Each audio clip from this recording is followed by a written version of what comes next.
Hola, buenas tardes, buenos días o buenas noches, dependiendo la hora que ustedes vean esta humilde participación de su servidor, Óscar Marín Miramontes. En esta ocasión les quiero mencionar o hablar a ustedes de las sugerencias o opiniones que han expresado varios especialistas en psiquiatría y psicología en relación al comportamiento del presidente estadounidense Donald Trump. Por ejemplo, según John Gardner, las discapacidades mentales de Donald Trump van desde el maligno narcisismo, paranoia, psicópata y sadismo. ¿Por qué dice este especialista sobre Donald Trump? ¿Por qué esta opinión? Es una opinión. ¿Por qué es solo una opinión? Porque debería exigírsele no solamente a Donald Trump, a todos los gobernantes del mundo, inclusive cuando son candidatos, hacerse pruebas de su conducta mental, de su capacidad mental y física y psicológica para ser candidatos y de ser electos, ser presidentes. Entonces, Donald Trump tiene un enorme narcisismo, como dice este especialista, maligno porque se cree rey del mundo y se cree con el derecho de ofender, de faltarle al respeto a todos los presidentes del mundo. Se cree con el derecho de imponerle su voluntad al mundo entero, como si fuera el rey del universo.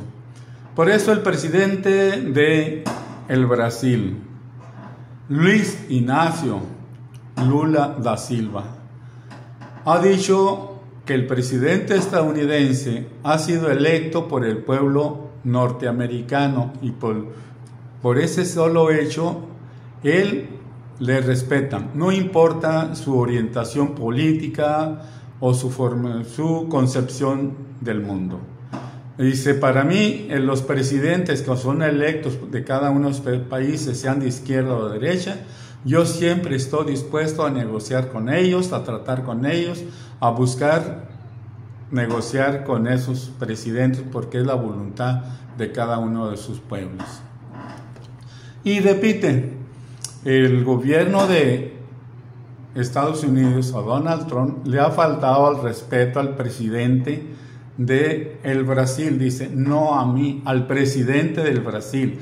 Yo he sido electo por los brasileños y el presidente estadounidense está obligado a respetarme.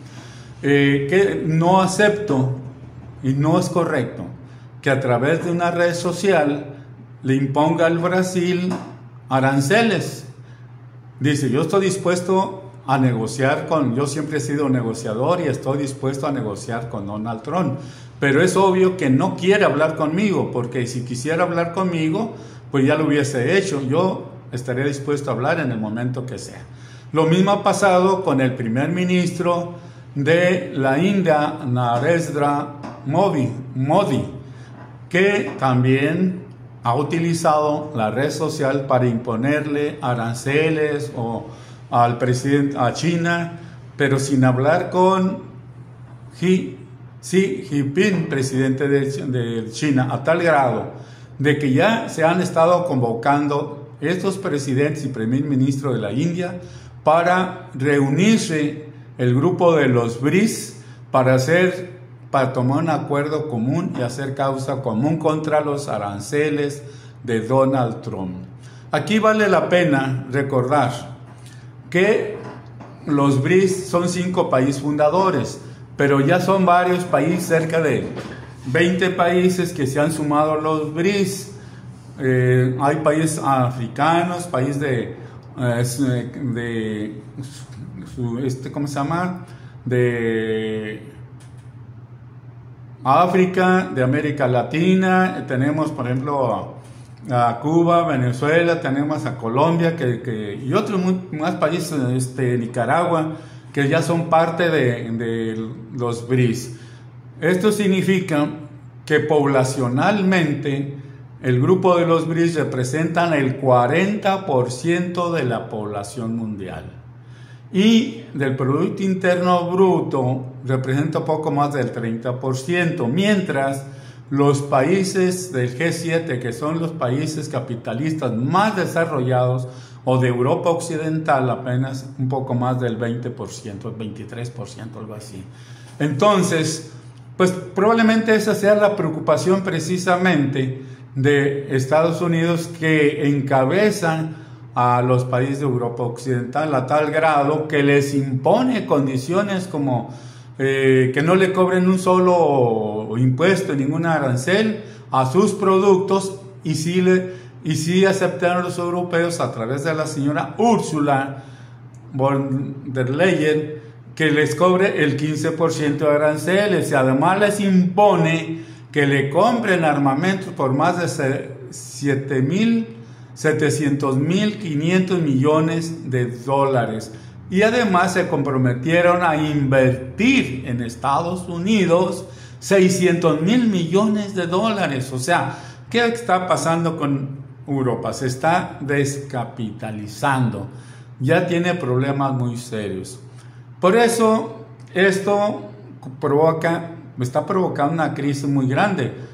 Entonces, ¿pero qué está pasando en México? Pues precisamente nuestra presidenta y todos los mexicanos estamos siendo agredidos, presionados por parte del gobierno estadounidense, que pretende con amenazas veladas, porque son amenazas y corre el riesgo, desde luego, esa amenaza son de intervenir directa y militarmente en nuestro país con el pretexto de combatir a la delincuencia organizada, a los narcos, al combate al fentanilo. Pero ¿qué es lo que realmente pretenden estas amenazas?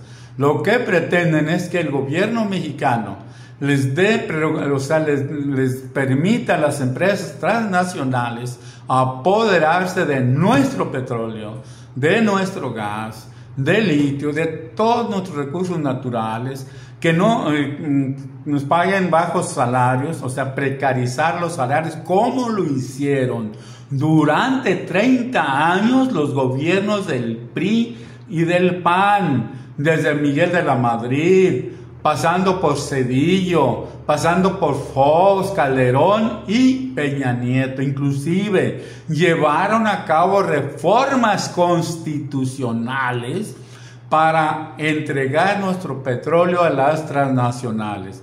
Es con la llegada del presidente Andrés Manuel López Obrador que se retoma el nacionalismo revolucionario y se busca rescatar nuestro petróleo, nuestra empresa petrolera, que ya la tenían quebrada, superendeudada, al grado que se ha hecho tanto trabajo con las refinerías que se rehabilitaron. Teníamos 6 refinerías que estaban prácticamente trabajando apenas un 20 o un 30% de su capacidad. Se construyó la refinería de Dos Bocas, se compró la Deep Park de Estados Unidos, y se espera que en un año más podamos ser autosuficientes para no comprar gasolina a los Estados Unidos. Pero además que nuestra empresa petrolera pueda ser autosuficiente para pagar su propia deuda. Por ese motivo y muchos más, es necesario que nosotros apoyemos a nuestra presidenta y también apoyemos y arropemos a los nuevos ministros de la Suprema Corte de Justicia de la Nación, porque sin duda van a estar sujetos a muchas presiones para que no se aplique la reforma la reforma al Poder Judicial, porque precisamente, por ejemplo, en toda América Latina, el Poder Judicial de los países de América Latina no se han opuesto precisamente a las políticas públicas nacionalistas de los países latinoamericanos. Han dado inclusive golpes parlamentarios judiciales contra los gobernantes que se han atrevido a defender sus propios intereses. Entonces, este es un llamado a todos nuestros compatriotas, a todos, a que estemos informados, a que apoyemos sin dilación, sin duda, a nuestra presidenta, y que rechacemos Miren ustedes, esta es una denuncia muy clara y concreta. Resulta que hay parlamentarios como la señora Telles, como el señor que fue dirigente del PAN, el Marco Cortés, que pretenden, dicen ellos, que debe permitirse al ejército norteamericano para que intervenga en nuestro país, venga a ayudarnos, según ellos, a combatir los narcotraficantes. ¿Qué es lo que pasa con estos apátridas? Lo que pasa, como no pueden convencer a nuestro pueblo, pretenden a través de la intervención de Estados Unidos derrotar a las fuerzas democráticas, nacionalistas y antiimperialistas, quitarle el poder, el gobierno a Morena y sus aliados. Ellos no son demócratas, no creen en el voto popular, no creen en el pueblo de México, pero nosotros debemos de estar siempre unidos, siempre, siempre. Muchas gracias, estimados amigos, compañeros, compatriotas.